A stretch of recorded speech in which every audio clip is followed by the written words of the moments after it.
NSU, make a noise. আমি কে? তুমি কে? আমি কে? তুমি কে?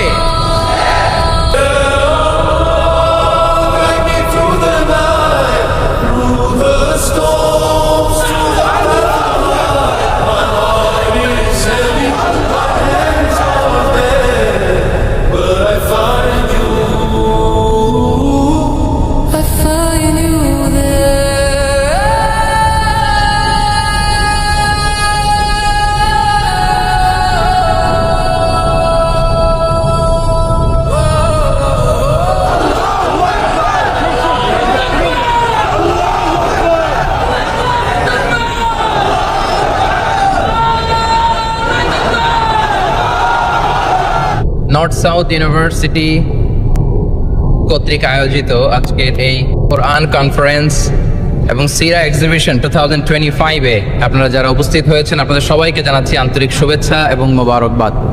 যে টপিকটা আমি অ্যাড্রেস করার চেষ্টা করব সেটা হচ্ছে being proud of our Muslim identity.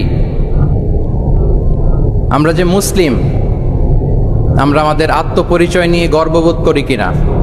আমরা যে মুসলিম, আমাদের কোর আইডেন্টিটি যে ইসলাম, এটা নিয়ে আমাদের মধ্যে কোনো সংশয় কাজ করে কিনা?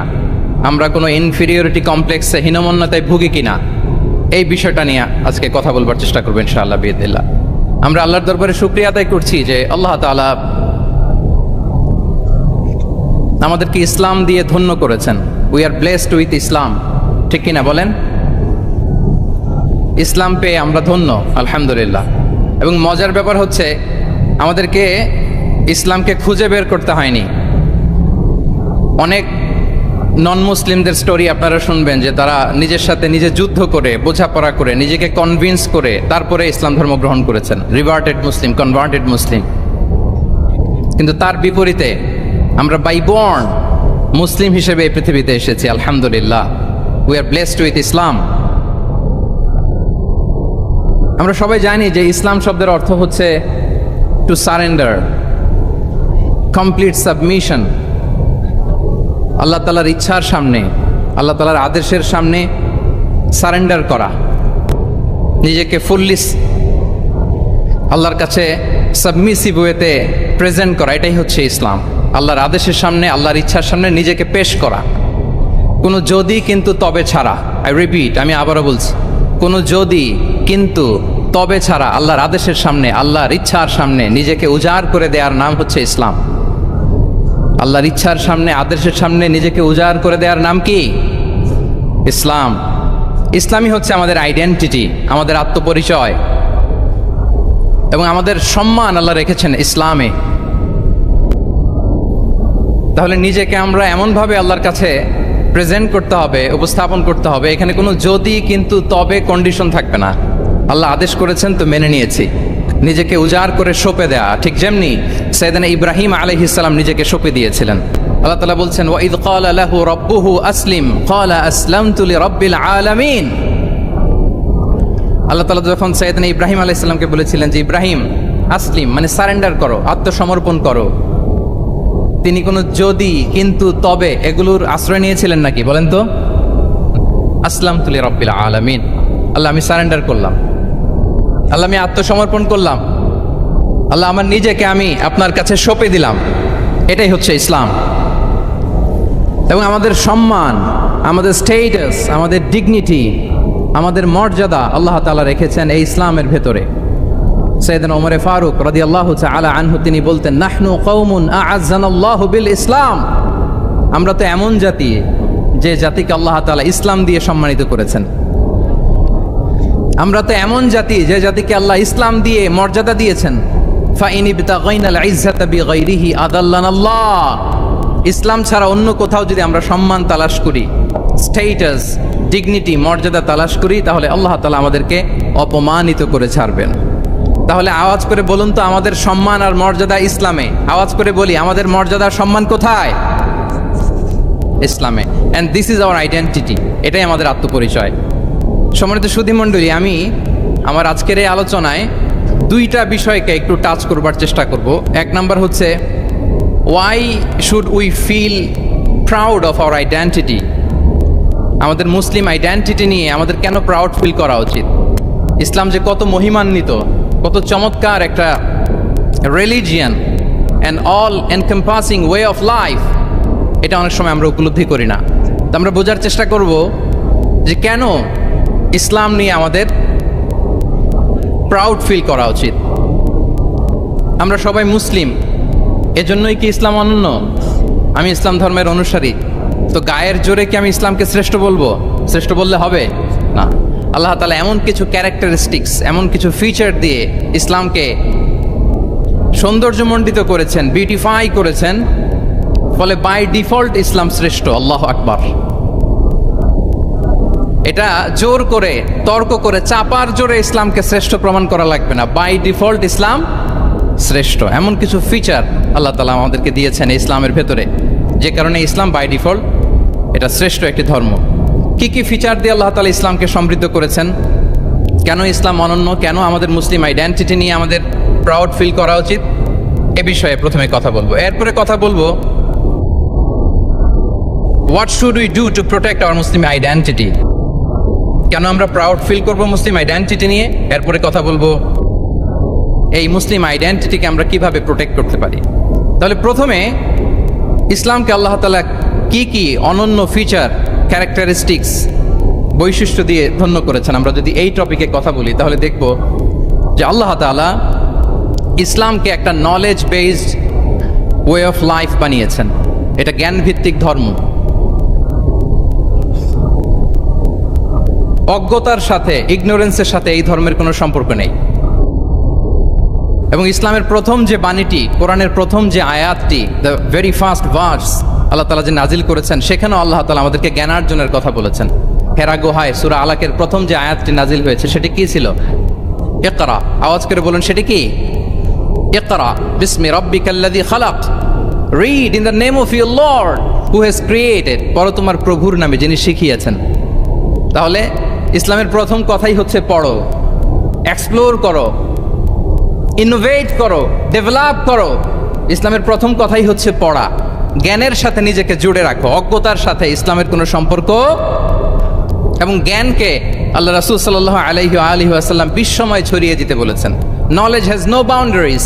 তিনি বলেছেন বাল্লিগু আন্নি ওয়ালাউ আয়া, একটি আয়াত হলেও আমার পক্ষ থেকে গোটা বিশ্বে ছড়িয়ে দাও। এবং জ্ঞানের রাস্তায়, জ্ঞানের পথে যে অগ্রসর হয়, আল্লাহর হাবিব সাল্লাল্লাহু আলাইহি ওয়াসাল্লাম বলেন, যে ব্যক্তি জ্ঞানের পথে অগ্রসর হয় সে মূলত জান্নাতের পথেই অগ্রসর হয়। মান সালাকা তরিকান ইয়ালতামিসু ফীহি ইলমান সাহালাল্লাহু লাহু তরিকান ইলাল জান্নাহ। যে জ্ঞান অর্জনের জন্য সামনে আগায় সে মূলত জান্নাতের দিকে আগায়। আল্লাহু আকবার। তাহলে ইসলাম একটা নলেজ বেসড রিলিজিয়ান। এখানে আমাদের গোজামিল দেওয়ার কোনো সুযোগ নাই। এটা জ্ঞানভিত্তিক ধর্ম। এজন্য এই ধর্ম পেয়ে, এই ওয়ে অফ লাইফ যে আমরা প্র্যাকটিস করি, আমাদের প্রাউড ফিল করার দরকার আছে না নাই? বলেন, প্রাউড ফিল হয় না? আচ্ছা, এক নাম্বার হচ্ছে নলেজ বেসড রিলিজিয়ান। দ্বিতীয়ত হচ্ছে ইসলাম হচ্ছে দ্বীনুল ইনসানিয়া, মানবতার ধর্ম। মানবতাকে ইসলাম অনেক গুরুত্ব দেয়। মানুষের সম্মান, মর্যাদা সবচাইতে বেশি। ইসলাম মানুষকে বলে আশরাফুল মাখলুকাত। আল্লাহ তাআলা বলছেন ওয়ালাকাদ কাররামনা বানি আদম, I have dignified the status of the son of Adam. আদমের সব সন্তানদেরকে আমি মর্যাদা দিয়েছি। তিনি বলেননি যে আমি মুমিনদেরকে শুধু মর্যাদা দিয়েছি, শুধু মুসলিমদের মর্যাদা দিয়েছি, কেবলমাত্র মুসল্লিদেরকে মর্যাদা দিয়েছি, এমন তিনি বলেননি। ওয়ালাকাদ কাররামনা বানি আদম, গোটা বনি আদমকে, মুসলিম অমুসলিম নির্বিশেষে সব বনি আদমকে আমি সম্মানিত করেছি। আল্লাহু আকবার।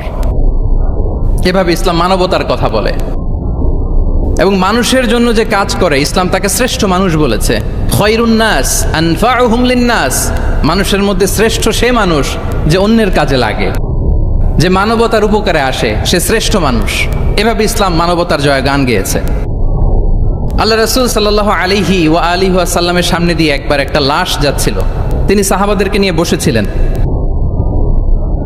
হঠাৎ ওই লাশ দেখে রাসূল সাল্লাল্লাহু আলাইহি ওয়াসাল্লাম দাঁড়িয়ে গেলেন। সাহাবারা বললেন, ইয়া রাসূলুল্লাহ ইন্নাহু ইয়াহুদি, এটা ইহুদির লাশ। কার লাশ?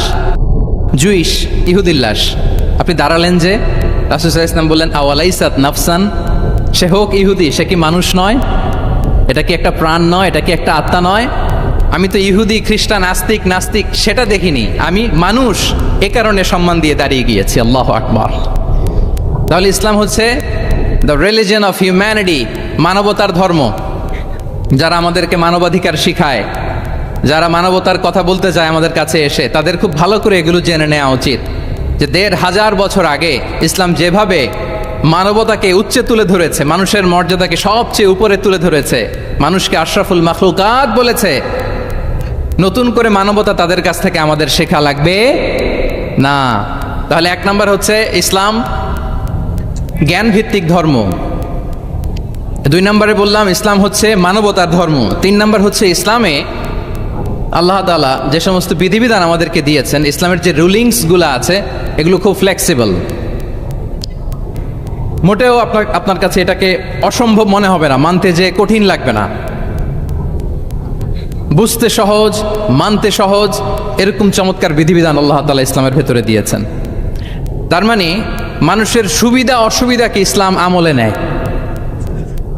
আমাদের সাধ্যের বাইরে কোনো বিধান আল্লাহ তাআলা ইসলামে চাপিয়ে দেননি। লা ইউকাল্লিফুল্লাহু নাফসান ইল্লা উসআহা। সাধ্যের বাইরে আল্লাহ তাআলা কোনো বিধান আমাদের উপর চাপিয়ে দেন নাই। কোনো কিছু যদি আমাদের আউট অফ ক্যাপাসিটি হয়, এরকম কোনো বিধান আল্লাহ আমাদেরকে দেন নাই। বরং ইসলামের সবগুলো বিধান আপনার কাছে খুবই যুক্তি সুলভ লাগবে, খুবই স্বভাব সুলভ লাগবে, আপনার নেচারের সাথে, আপনার চাহিদার সাথে এটা খুব যায়, খুব স্যুট করে, এমন বিধান আল্লাহ তাআলা দিয়েছেন। আল্লাহ তাআলা বলছেন ওমা জাআলা আলাইকুম ফিদ্দীন মিন হারাজ। দিনের ভেতরে, ইসলামের ভেতরে আমি কোনো হারাজ রাখিনি, জটিলতা রাখিনি, কাঠিন্যতা রাখিনি, বরং সহজ করে ইসলামকে তোমাদের জন্য আমি দিয়েছি। অন্যত্র আল্লাহ তাআলা বলছেন ইউরিদুল্লাহু বিকুমুল ইউসরা ওয়ালা ইউরিদু বিকুমুল উসর। আল্লাহ তোমাদের জন্য সহজ চান, কঠিন চান না। আমরা অনেক সময় না বুঝে ইসলামকে খুব কঠিন করে প্রেজেন্ট করি, উপস্থাপন করি। ইসলাম আসলে এত কঠিন না, কিন্তু আমরা কঠিন করে ফেলি। কিন্তু আল্লাহ তাআলা সহজ করেছেন। কতটা সহজ? নামাজের মধ্যে দাঁড়িয়ে সালাত আদায় করা হচ্ছে ফরজ। দাঁড়িয়ে সালাত আদায় করা কি? আপনি দাঁড়াতে পারেন না, বসে পড়লেও কবুল করবে কে? আল্লাহ কবুল করবে। বসতে পারেন না, শুয়ে পড়লেও আল্লাহ কবুল করবে। অজু করে নামাজ পড়া ফরজ, অজুর পানি নাই, তাই এমন করে নামাজ পড়লেও আল্লাহ কবুল করবেন। তাহলে বলেন তো ইসলাম পালন কি কঠিন না সহজ? আমরা মাঝে মাঝে খুব কঠিন করে উপস্থাপন করি। অনেক সময় আমাদের কাছে লিগ্যাল অপিনিয়ন চায়, ফতোয়া জানতে চায়, আমরা এত কঠিনভাবে অনেক সময় রেসপন্স করি, যিনি জিজ্ঞেস করেছেন তার মানতে বড্ড কষ্ট হয়। কিন্তু ব্যাপারটা ছিল এমন চমৎকার করে আমাদের প্রেজেন্টেশনের দরকার ছিল যে তার কাছে খুব সহজ মনে হবে এটা। কারণ যে সমস্ত বিধিবিধান আল্লাহ তাআলা আমাদেরকে দিয়েছেন ইসলামে, এগুলো মানাটা আমাদের জন্য সহজ, ফ্লেক্সিবল। ইসলামের একটা বিধান হচ্ছে আত-তাইসির, ফ্লেক্সিবিলিটি। মানুষের সুবিধা অসুবিধা এটা ইসলাম আমলে নেয়। কতটা আমলে নেয়, ছোট্ট একটা উদাহরণ দিলে আমরা বুঝতে পারবো। রাসূল সাল্লাল্লাহু আলাইহি ওয়াসাল্লাম সাহাবাদেরকে নিয়ে একবার বসা, হঠাৎ করে এক সাহাবী এসে বললেন ইয়া রাসূলুল্লাহ হালাকতু ইয়া রাসূলুল্লাহ, হে আল্লাহর রাসূল আমি তো শেষ। রাসূল সাল্লাল্লাহু আলাইহি ওয়াসাল্লাম বললেন তুমি শেষ, তোমার আবার কি হলো? তো সাহাবী বলেন ওয়াকাআতু আলা ইমরাআতি ফি রমাদান, আমি রমজান মাসে দিনের বেলায় আমার স্ত্রীর সাথে ফিজিক্যাল ইন্টিমেসিতে চলে গেছে, ভুল করে ফেলছি। আমরা জানি যে রমাদানে আমরা কিছু কাজ করতে পারি না। সিয়ামের সংজ্ঞাই হচ্ছে আসওমু হুয়াল ইমসাক আনিল আকলি ওয়া শুরবি ওয়াল জিমাই মিন তুলুইশ শামসি ইলা মিন তুলুইল ফাজরি ইলা গুরুবি শামসি মা'আন নিয়া। মানে রোজা হচ্ছে এটা এমন ইবাদত, সূর্যোদয় থেকে সূর্যাস্ত পর্যন্ত না খেয়ে থাকা, কোনো কিছু পান না করা, এবং দিনের বেলায় বিবাহিতরা তাদের স্ত্রীদের সাথেও ইন্টিমেসিতে যেতে পারবে না। এটা যদি কেউ মেনটেন করে, এটা হচ্ছে সিয়াম। তো সাহাবী বলে ইয়া রাসূলুল্লাহ আমি তো শেষ, আমি তো দিনের বেলা ভুল করে ফেলছি, আমি তো আমার স্ত্রীর সাথে মেলামেশা করে ফেলছি, এখন কি করব? তো এটার আবার একটা বড় পেনাল্টি আছে। আপনারা যারা জানেন যে ইচ্ছাকৃত রোজা ভাঙলে কাজাও করতে হয়, কাফারাও দিতে হয়। কাজা মানে একটা রোজার জন্য একটা রোজা, আর কাফারা মানে হচ্ছে আরও 60টা রোজা রাখতে হবে। কয়েকটা জিনিস আছে, বেসিক্যালি 3টা।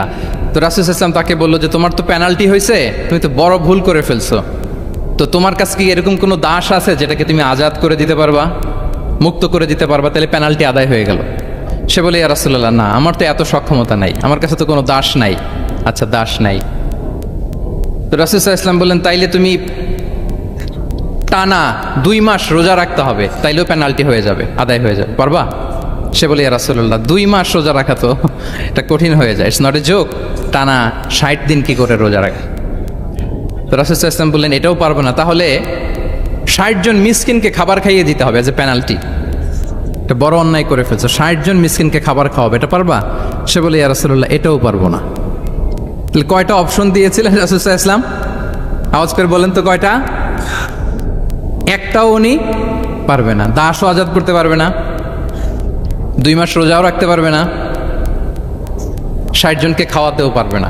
তো রাসূল সাল্লাল্লাহু আলাইহি ওয়াসাল্লাম বললেন কিছুই যখন পারবে না, কি আর করা, যাও একটু অপেক্ষা করো, দেখি কি করা যায় তোমাকে নিয়ে। তো রাসূল সাল্লাল্লাহু আলাইহি ওয়াসাল্লাম অন্যান্যদের প্রশ্নের উত্তর দিচ্ছিলেন, সময় যাচ্ছে হঠাৎ করে রাসূল সাল্লাল্লাহু আলাইহি ওয়াসাল্লামের দরবারে 1 ঝুড়ি সাদাকার খেজুর আসলো, 1 ঝুড়ি। তো সাদাকার 1 ঝুড়ি খেজুর দেখে রাসূল সাল্লাল্লাহু আলাইহি ওয়াসাল্লাম বললেন ওই ব্যক্তিকে ডাকো যার কিছু নাই, কিছুই করতে পারবে না। ডেকে আনা হলো। রাসূল সাল্লাল্লাহু আলাইহি ওয়াসাল্লাম বললেন যাও, তুমি তো কিছুই করতে পারবে না, এই 1 ঝুড়ি চ্যারিটির খেজুর, সাদাকার খেজুর তুমি গরিবদের মাঝে বিতরণ করে দাও, তাসাদ্দাক বিহা, এটা বিতরণ করে দাও, তাইলে আশা করি আল্লাহ তোমাকে মাফ করবে। তো এই সাহাবী বলে ইয়া রাসূলুল্লাহ আলা আফকারা মিন্না ইয়া রাসূলুল্লাহ, আমার চেয়েও গরিব কাউকে খুঁজে বের করে দান করতে হবে? রাসূল সাল্লাল্লাহু আলাইহি ওয়াসাল্লাম বললেন হ্যাঁ, গরিবকেই তো দিতে হবে। তো উনি বললেন যে রাসূলুল্লাহ পুরো মদিনার তল্লাটে আমার চাইতে গরিব কেউ আর নাই, আমি সবচাইতে গরিব। ফাদাহিকা রাসূলুল্লাহ হাত্তা বাদাত আনিয়াবু, একথা শুনে রাসূল সাল্লাল্লাহু আলাইহি ওয়াসাল্লাম হেসে দিলেন, এত হেসে দিলেন যে রাসূল সাল্লাল্লাহু আলাইহি ওয়াসাল্লাম এই পাশের চোয়ালের দাঁত দেখা গেল। এত বেশি হাসেন না উনি, নিজেকে ধরে রাখতে পারলেন না, হাসি আটকে রাখতে পারলেন না। ফাদাহিকা রাসূলুল্লাহ, হেসে দিলেন, হাত্তা বাদাত আনিয়াবু, ওনার দাঁতের এপাশ ওপাশ দেখা গেল।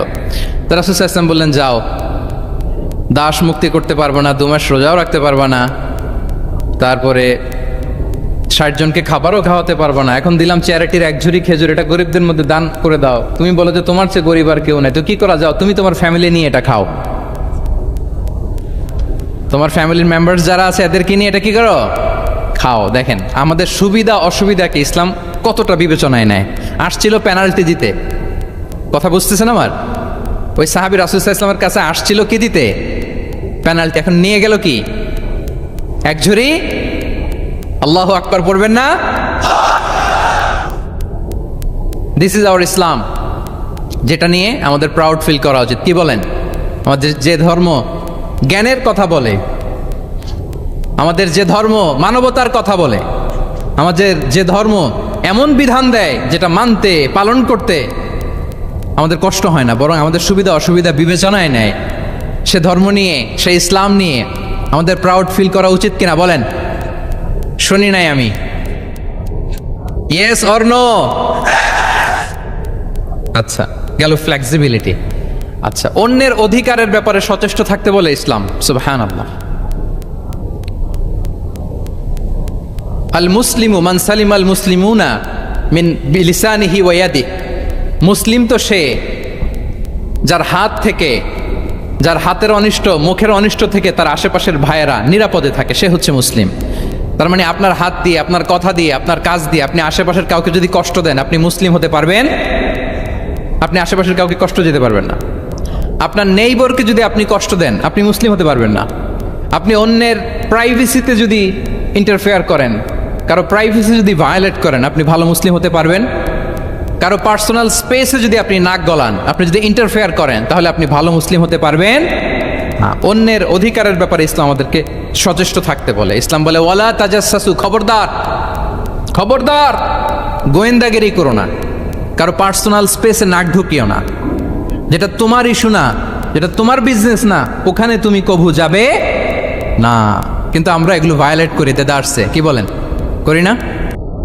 অন্যের কোনো বিষয়ে আমাদের আগ্রহ থাকে বেশি, এরকম থাকে না? এনএসইউতে আলহামদুলিল্লাহ এরকম কেউ নাই, আছে এরকম? কার পার্সোনাল বিষয়ে আমাদের কোনো ইন্টারেস্ট আছে? আছে না নাই? হাফ হাফ হয়ে গেছে, দেখছেন? আচ্ছা, অন্যের পার্সোনাল বিষয় জানতে খুব মন চায় কার কার, দেখি।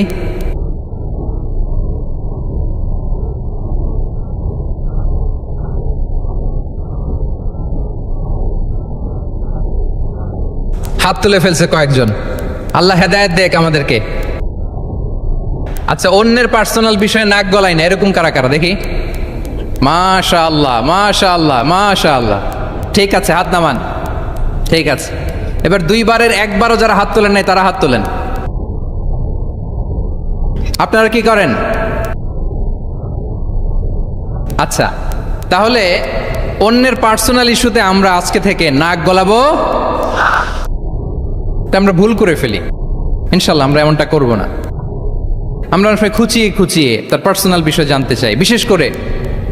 বিশেষ করে নিঃসন্তান দম্পতি পেলে আমি দেখেছি খুঁটিয়ে খুঁটিয়ে তাকে প্রশ্ন করে, ভাই কি সমস্যা, ভেবে নিচ্ছেন না কেন, কার সমস্যা, আপনার সমস্যা না ভাবির সমস্যা, আরে বেটা তোর কি সমস্যা সেটা বল।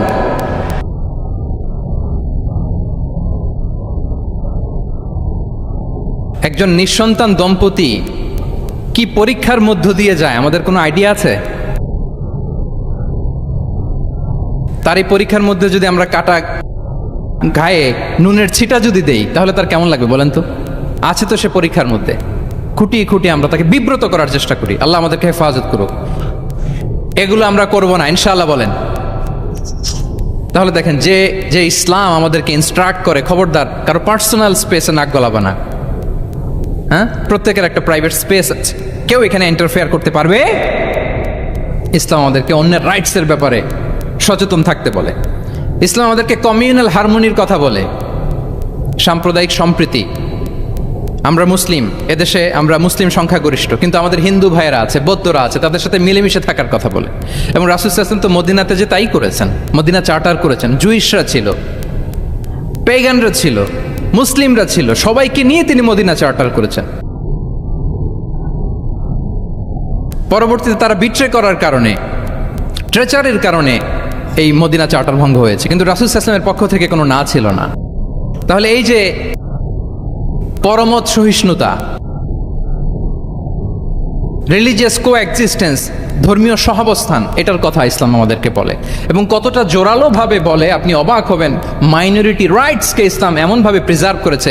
আল্লাহ রাসূল সাল্লাল্লাহু আলাইহি ওয়াসাল্লাম বলেন, কোনো হিন্দু, কোনো মাইনরিটি, কোনো সংখ্যালঘু, শব্দটা যদি আমাদের পছন্দের না, বোঝানোর জন্য বলছি, কোনো অমুসলিম যদি মুসলিমদের পাশে থাকে এবং কোনো মুসলিম যদি তার রাইটকে ভায়োলেট করে, যেমন আপনি মুসলিম, আপনার নেইবার হচ্ছে হিন্দু, আপনি যদি তার হক নষ্ট করেন, জোর করে তার জমি দখল করেন, তাকে তার প্রাপ্য থেকে বঞ্চিত করেন, রাসূল সাল্লাল্লাহু আলাইহি ওয়াসাল্লাম বলেন কিয়ামতের দিন আমি ওই হিন্দুর পক্ষে মুসলিমের বিপক্ষে বাদী হয়ে দাঁড়াবো।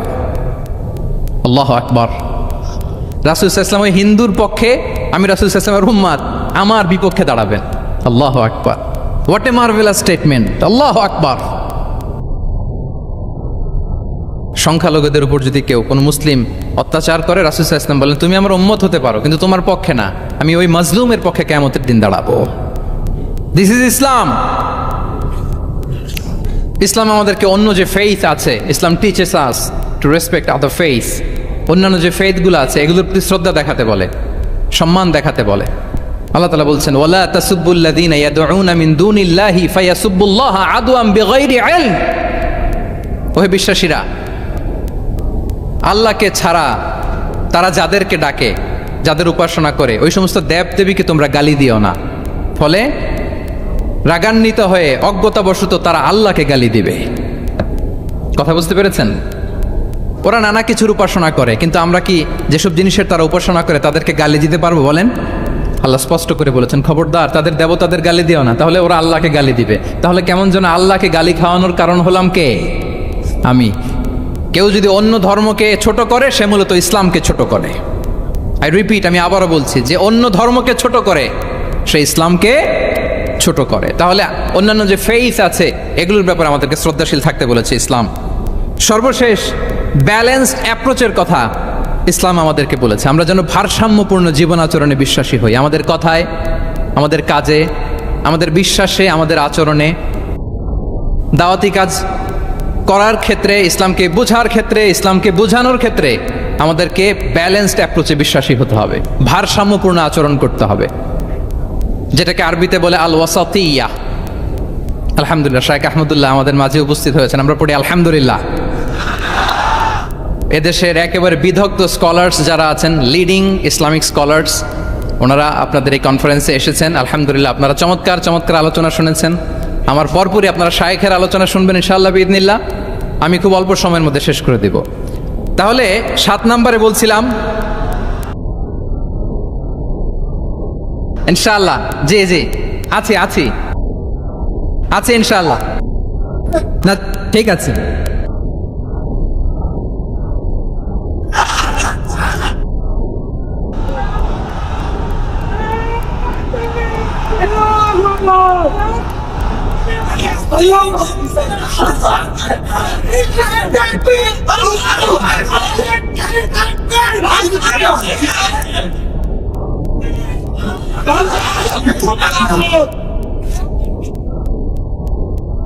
সম্মানিত সুধী মণ্ডলী, ওয়াকাযালিকা জাআলনাকুম উম্মাতান ওয়াসাতা লিতাকুনু শুহাদাআ আলান নাস ওয়া ইয়াকুনা আর-রাসূলু আলাইকুম শাহীদা।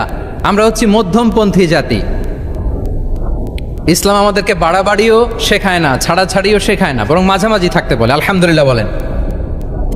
আমরা শিথিলপন্থীও নই, আমরা কট্টরপন্থীও নই, বরং আমরা মধ্যমপন্থী। আমরা কোন পন্থী বলেন তো? আওয়াজ করে, আমরা কোন পন্থী? আমরা মধ্যমপন্থী। তাহলে ইসলাম বোঝার ক্ষেত্রে, বোঝানোর ক্ষেত্রে, ইসলাম পালন করার ক্ষেত্রে, অনুশীলন করার ক্ষেত্রে আমাদেরকে মধ্যম পন্থা অবলম্বন করতে হবে। বাড়াবাড়িও করা যাবে না, ছাড়াছাড়িও করা যাবে। আমরা শিথিলপন্থীও নই, কট্টরপন্থীও নই, আমরা হচ্ছে মধ্যমপন্থী। তাহলে এরকম অনেকগুলো ফিচার দিয়ে আল্লাহ তাআলা ইসলামকে বৈশিষ্ট্যমণ্ডিত করেছেন। আমি কেবলমাত্র 7টি উল্লেখ করেছি। আচ্ছা, আপনাদের কাছে কি মনে হয় এই যে ফিচারগুলো দিয়ে আল্লাহ তাআলা ইসলামকে বৈশিষ্ট্যমণ্ডিত করেছেন, ওই ইসলাম পেয়ে এই মুসলিম আইডেন্টিটি নিয়ে আমাদের প্রাউড ফিল করা উচিত নাকি উচিত না? বলেন। Of course, absolutely we should feel proud of our Muslim identity. যে ইসলাম আল্লাহ তাআলা আমাদেরকে দিয়েছেন, এই মুসলিম আইডেন্টিটি নিয়ে আমাদেরকে অবশ্যই গর্ব করা উচিত।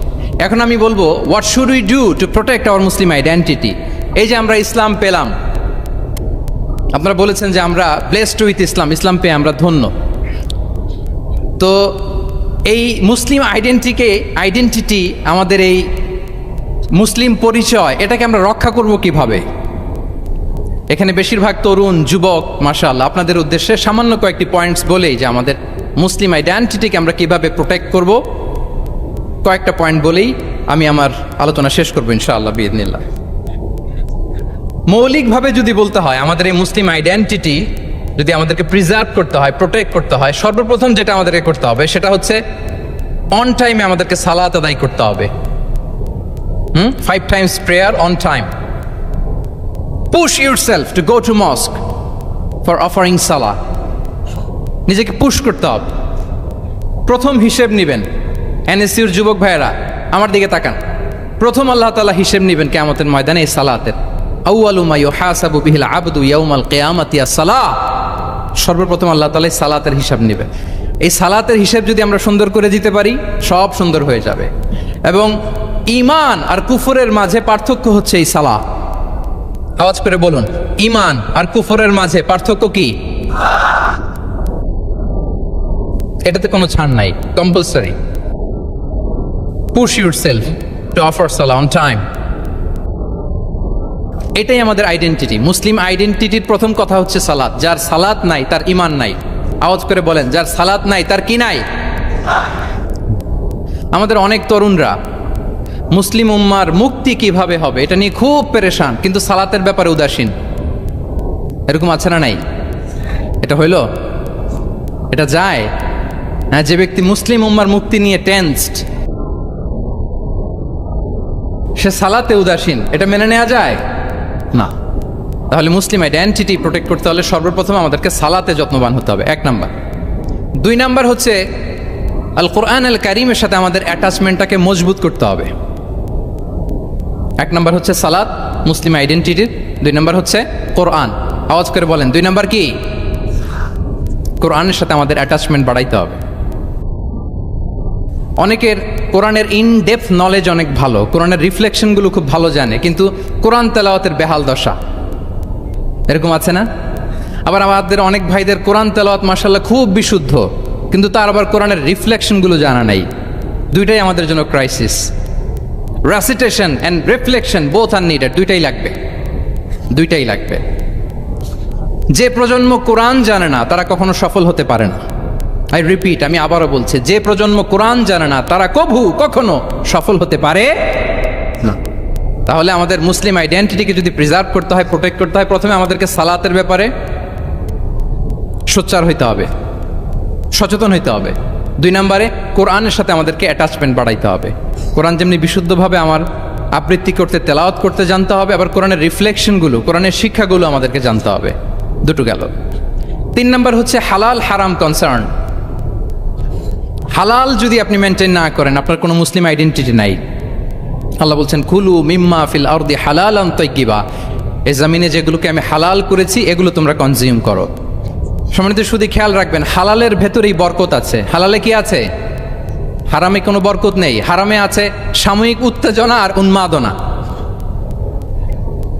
কিন্তু হালাল এর ভেতরে আল্লাহ তাআলা বারাকা ঢুকিয়ে দিয়েছেন। তাহলে আমরা হালাল কনজিউম করব, কি বলেন? সব ক্ষেত্রে, সব ক্ষেত্রে।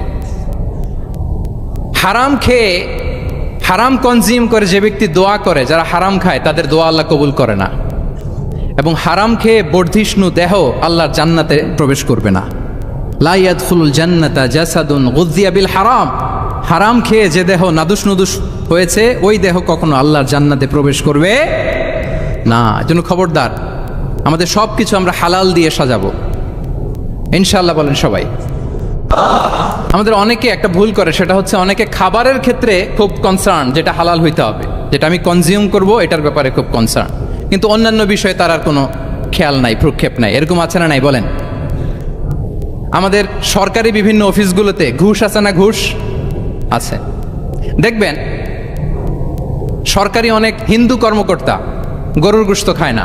কেন খায় না? তার ধর্মে এটা নিষেধ, গরু খেতে চায় না। আচ্ছা, আবার সরকারি অফিসগুলোর অনেক মুসলিম কর্মকর্তা দেখবেন সরকারি কাজে থাইল্যান্ড গিয়েছে, চায়না গিয়েছে, খুঁজে খুঁজে হালাল রেস্টুরেন্ট খোঁজে, ওয়াইন খায় না, পর্ক খায় না। কারণ কেন খায় না? এটা ইসলামে নিষেধ। কিন্তু 2 অফিসারই, মুসলিম অফিসার, হিন্দু অফিসার, 2জনই আবার ঘুষ খায়। হয় না এরকম? হিন্দু অফিসার গরুর গোশ খায় না, তার ধর্মে নিষেধ। মুসলিম অফিসার ওয়াইন খায় না, পর্ক খায় না, তার ধর্মে নিষেধ। তো ঘুষও তো 2 ধর্মের নিষেধ, কি বলেন? তাহলে যেটা খাবো, কনজিউম করবো, শুধু এইটার ব্যাপারেই কি হালাল? না। ইউর ইনকাম শুড বি হালাল, ইউর ফ্যাশন শুড বি হালাল, ইউর এন্টারটেইনমেন্ট শুড বি হালাল, ইউর রিলেশনশিপ শুড বি হালাল। আপনার রিলেশনশিপও কি হইতে হবে? এই তো আসল জায়গায় চলে আসছি এখন।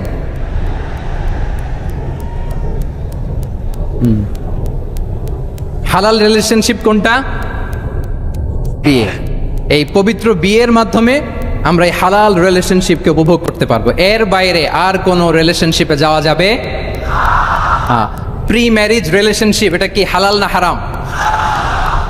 ফতোয়া আপনারাই দিয়ে দিচ্ছেন। বলেন, বিবাহ বহির্ভূত যে কোনো রিলেশনশিপ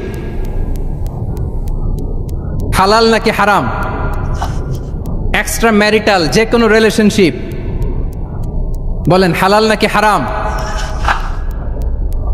সাবধান হইতে হবে। তাহলে হালালের সাথে আমাদের সম্পর্কটাকে জোরদার করতে হবে। আচ্ছা, আপনারা আমার সাথে আছেন তো? মুসলিম আইডেন্টিটি রক্ষায় প্রথমে কি বলেছিলাম? সালাত। 2 নম্বরে অ্যাটাচমেন্ট উইথ কোরআন। 3 নম্বরে কি? হ্যাঁ, হালাল মেনটেন করতে হবে। আচ্ছা গেল। 4 নম্বর হচ্ছে আমাদের একটা গুড সার্কেল মেনটেন করতে হবে always. Engage with good circle, maintain a good circle. যত টক্সিক পিপল আছে এদেরকে ইগনোর করবেন, দূরে থাকবেন। আপনাকেও ভালো করতে দিবে না, নিজেরাও ভালো থাকবেন। এরকম আছে না নাই? ভালো স্টাডি সার্কেল মেনটেন করব আমরা। দিনের মৌলিক বিষয়গুলো শেখার জন্য একটা ভালো সার্কেল মেনটেন করব। এমন সার্কেলে থাকবেন, এমন লোককে বন্ধু বানাবেন যাকে দেখলেই আল্লাহর কথা স্মরণ হয়, কি বলেন? এরকম একটা ভালো পরিবেশ খুঁজে নেন, একটা দিনী সার্কেল খুঁজে নেন।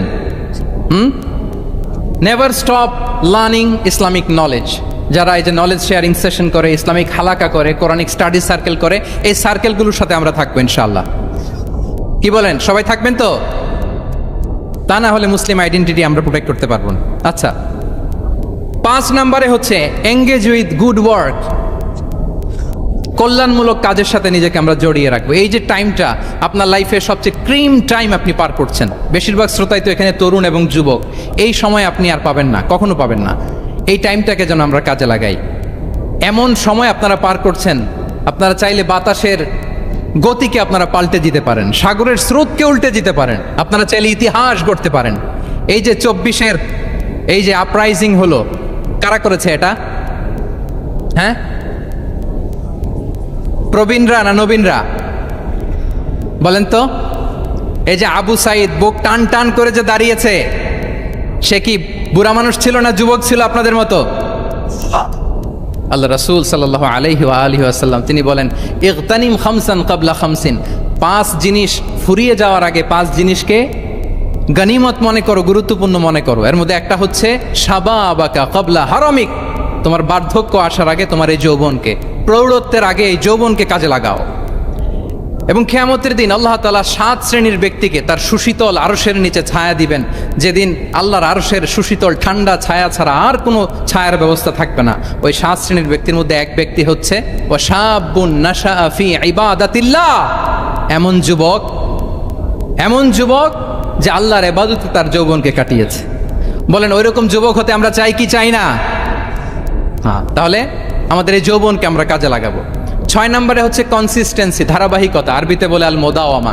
এই যে আজকে মাশায়েখরা এখানে কথা বলবেন, এত মোটিভেটেড হয়েছেন, কালকে থেকে মাশাআল্লাহ নামাজ, নফল রোজা, কোরআন তেলাওয়াত শুরু করছেন, কিন্তু 10 দিন পরে আবার শেষ, 1 সপ্তাহ পরে আবার আর নাই মোটিভেশন। এরকম হয় কি হয় না? আমরা কি শুধু 7 দিনের জন্য মোটিভেশন নেব আজকের কনফারেন্স থেকে, নাকি আজীবনের জন্য নেব? আজীবনের জন্য নেব। ধারাবাহিকভাবে রেগুলার আমরা কিছু নফল ইবাদত করব, রেগুলার আমরা আধা পৃষ্ঠা হলেও আল্লাহর কিতাব কোরআন তেলাওয়াত করব, প্রতিদিন 2টি আয়াত হলেও আমরা অর্থ পড়ব, একটি হলেও আল্লাহ রাসূল সাল্লাল্লাহু আলাইহি ওয়াসাল্লামের হাদিস আমরা পড়ব। তাহলে ধারাবাহিক আমল আল্লাহর কাছে খুব প্রিয়। আহাব্বুল আমালি ইলাল্লাহি আদওয়ামুহা ওয়া ইন কাল্লা, রাসূল সাল্লাল্লাহু আলাইহি ওয়াসাল্লাম বলেন আল্লাহর কাছে সবচাইতে প্রিয় আমল ওইটা যেটা আমার বান্দা নিয়মিত করে, ধারাবাহিকভাবে করে, যদিও পরিমাণে ওইটা অল্প, যদিও পরিমাণে সেটা কি অল্প। তাহলে এই মোটিভেশনকে আমরা কন্টিনিউ করব ইনশাআল্লাহ। বলেন সবাই। সব শেষে খুবই গুরুত্বপূর্ণ হাম্বলনেস, বিনয় থাকতে হবে আমাদের, ডাউন টু আর্থ হইতে হবে। আমাদের মুসলিম আইডেন্টিটির সাথে অ্যারোগেন্সের কোনো সম্পর্ক নাই। ওমা তাওয়াদা আহাদুন লিল্লাহি ইল্লা রাফাআহুল্লাহ, রাসূল সাল্লাল্লাহু আলাইহি ওয়াসাল্লাম বলেন যে আল্লাহর জন্য বিনয়ী হয়, নিচু হয়, আল্লাহ তাকে সম্মানিত করেন। বলেন আমরা সম্মানিত হতে চাই কি চাই না? রাসূল সাল্লাল্লাহু আলাইহি ওয়াসাল্লাম দোয়া করতেন, আল্লাহুম্মা জাআলনি সাবুরা ওয়া জাআলনি শাকুরা ওয়া জাআলনি ফি আইনি সাগীরা ওয়া ফি আয়ুনিন নাসি কাবীরা। হে আল্লাহ, আপনি আমাকে শুকরগুজার বান্দা বানান, হে আল্লাহ আপনি আমাকে ধৈর্যশীল বান্দা বানান, হে আল্লাহ আপনি আমাকে আমার নিজের চোখে আমাকে ছোট বানান, মানুষের চোখে আপনি আমাকে বড় বানান। রাসূল সাল্লাল্লাহু আলাইহি ওয়াসাল্লাম নিজ চোখে ছোট থাকতে চেয়েছেন, ফলে গোটা বিশ্বের চোখে রাসূল সাল্লাল্লাহু আলাইহি ওয়াসাল্লামকে বড় মহামানব বানিয়েছেন কে? এখন আপনি নিজের চোখেই যদি বলেন যে আমি অনেক বড়, তাহলে হবে না। এই হাম্বলনেসটা আমাদের থাকতে হবে। সম্মানিত ভাইয়েরা, আমাদের অনেক তরুণদেরকে আমি দেখি যে নতুন দিনে ফিরেছে, নতুন তার মধ্যে উপলব্ধি আসছে, রিয়েলাইজেশন আসছে যে আগে রং ট্র্যাকে ছিলাম, এখন রাইট ট্র্যাকে আসতে চাই, ইসলামকে অনুশীলন করতে চাই। আলহামদুলিল্লাহ, খুব ভালো। তো তার যখন রিয়েলাইজেশন আসছে, সে কিছু পড়াশোনা শুরু করে দেয়, কিছু পড়াশোনা করে, কিছু স্কলার্সদের লেকচার শুনে। তো অনেক তরুণের মধ্যে এই সমস্যাটা একটা কমন ফেনোমেনা, যে একটু পড়াশোনা করে, একটু কিছু স্কলার্সদের লেকচার শুনেই ও মনে করে যে আমি সব জেনে গেছি।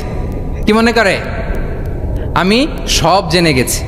এরপরে এখানেই ক্ষান্ত হয় না, এরপরে সে ভুল ধরতে আরম্ভ করে স্কলার্সদের। সে বলে যে উনি এই ভুল করছে, উনি এই ভুল করছে, উনি ভ্রান্ত, উনি বাতেল। এরকম একটা কমন ফেনোমেনা আমাদের মধ্যে আছে না নাই? বলেন না, অ্যাবসলিউটলি রং। শিক্ষানবিশ যারা, তারা এটা করবে না। কিছুই শিখেননি আপনি, কিছুই জানেননি, এখনো অনেক দূর যেতে হবে আপনাকে। কোনো বিষয়ে কমেন্টস করতে গেলে, কোনো ইস্যু নিয়ে আপনাকে মন্তব্য করতে গেলে আপনাকে অগাধ পাণ্ডিত্য অর্জন করতে হবে, তারপরে আপনি সে বিষয়ে কথা বলতে পারবেন। তাহলে এই জাতীয় অ্যাটিটিউড যেন কখনো, এগুলো শয়তান করে, এই অ্যাটিটিউড যদি আমার মধ্যে ঢুকে আপনি হয়তো ইসলাম থেকেও দূরে সরে যাবেন। আল্লাহ এই ধরনের অ্যাটিটিউড থেকে আমাদেরকে হেফাজত করুক, আমরা পড়ি আমিন। তাহলে সম্মানিত সুধী, being proud of our Muslim identity, এই টপিক নিয়ে আমি দুইটা বিষয়ে কথা বলেছি, যে আমরা কিভাবে আমাদের এই মুসলিম আইডেন্টিটিকে প্রিজার্ভ করব, প্রোটেক্ট করব, আর কেন আমাদের এই মুসলিম আইডেন্টিটি নিয়ে গর্ববোধ করা উচিত। সম্মানিত সুধীমণ্ডলী, ইসলাম হচ্ছে আমাদের কোর আইডেন্টিটি, এবং ওমরে ফারুক রাদিয়াল্লাহু তাআলা আনহু বলেছেন, এখানে ইসলামই আমার সম্মান, ইসলামই আমার ইজ্জত। ইসলামের বাইরে যেয়ে যদি আমরা ইজ্জত খুঁজতে চাই, আমাদেরকে আল্লাহ তাআলা অপমানিত করবেন। তাহলে আমরা বোল্ডলি যেন এটা বলি যে আমি মুসলিম। যে আয়াত দিয়ে আমি শুরু করেছি সেটা দিয়ে শেষ করি। আল্লাহ তাআলা বলছেন, ওমান আহসানু কাওলাম মিম্মান দাআ ইলাল্লাহি ওয়া আমিলা সালিহাও ওয়া ক্বালা ইন্নানি মিনাল মুসলিমিন। তার চেয়ে শ্রেষ্ঠ কথা আর কার হতে পারে যে মানুষকে আল্লাহর দিকে ডাকে, নিজে সৎকর্ম করে আর বলে ইন্নানি মিনাল মুসলিমিন, নিশ্চয় আমি মুসলমান। নিশ্চয় আমি কি? বোল্ডলি প্রাউড ফিল করে আমরা বলতে পারবো না যে আমি মুসলিম? পারবো? হ্যাঁ, নাকি সংশয় কাজ করে? করে? বলেন, আমরা আমাদের মুসলিম আইডেন্টিটিকে ওন করতে চাই কি চাই না? সবাই চাই। আমাদের আসল পরিচয় কি বলেন? মুসলিম। এরকম মুষ্টিবদ্ধ হাত উঁচু করে বলেন, আমাদের পরিচয় কি? আমি প্রশ্ন করলে উত্তর দিতে পারবেন? আওয়াজ করে বলেন, আমি কে? তুমি কে? NSU মেক এ নয়েজ, আমি কে? তুমি কে? আমি কে? তুমি কে? ওয়াকালা ইন্নানি মিনাল মুসলিমিন। তার চেয়ে শ্রেষ্ঠ ঘোষণা, শ্রেষ্ঠ কথার কার হতে পারে যে বলে যে আমি মুসলিম? এটাই আমাদের আসল পরিচয়। আমরা যেন হৃদয় থেকে আমাদের এই মুসলিম আইডেন্টিটিকে ওন করতে পারি। আল্লাহ তাআলা আমাদেরকে তৌফিক দান করুক, আমরা বলি আমিন। সম্মানিত সুধীমণ্ডলী, ইসলাম হচ্ছে সময়ের অপরিহার্য বাস্তবতা। ইসলাম আমাদেরকে সঠিক জীবন দর্শন শেখায়। আপনি জীবনে সুখী হতে চান, সমৃদ্ধ হতে চান, সফল হতে চান, জীবনের প্রতিটি অঙ্গনে আপনি ইসলামকে প্র্যাকটিস করুন, আপনি সুখী হবেন, for sure, I am telling you. কারণ ইসলামের ছায়াতলেই রয়েছে আমার, আপনার, আমাদের সকলের আলোক স্নাত মুক্তি। আল্লাহ তাআলা আমাদের সবাইকে কথাগুলো বোঝার ও আমল করার তৌফিক দান করুক। আমি আবারও NSU কর্তৃপক্ষকে অন্তরের অন্তঃস্থল থেকে এরকম চমৎকার একটি কোরআনিক কনফারেন্স এবং সির এক্সিবিশনের আয়োজনের জন্য ধন্যবাদ জানাই। যারা দীর্ঘ সময় জুড়ে আমার লেকচারটি শুনলেন, আপনাদের সবাইকে আবারও শুভেচ্ছা এবং মোবারকবাদ জানিয়ে এখানেই শেষ করছি। হাদা মা ইনদি ওয়াল ইলমু ইনদাল্লাহি আলাইহি তাওয়াক্কালতু ওয়া ইলাইহি উনীব। ওয়াসসালামু আলাইকুম ওয়া রাহমাতুল্লাহি তাআলা ওয়া বারাকাতুহু।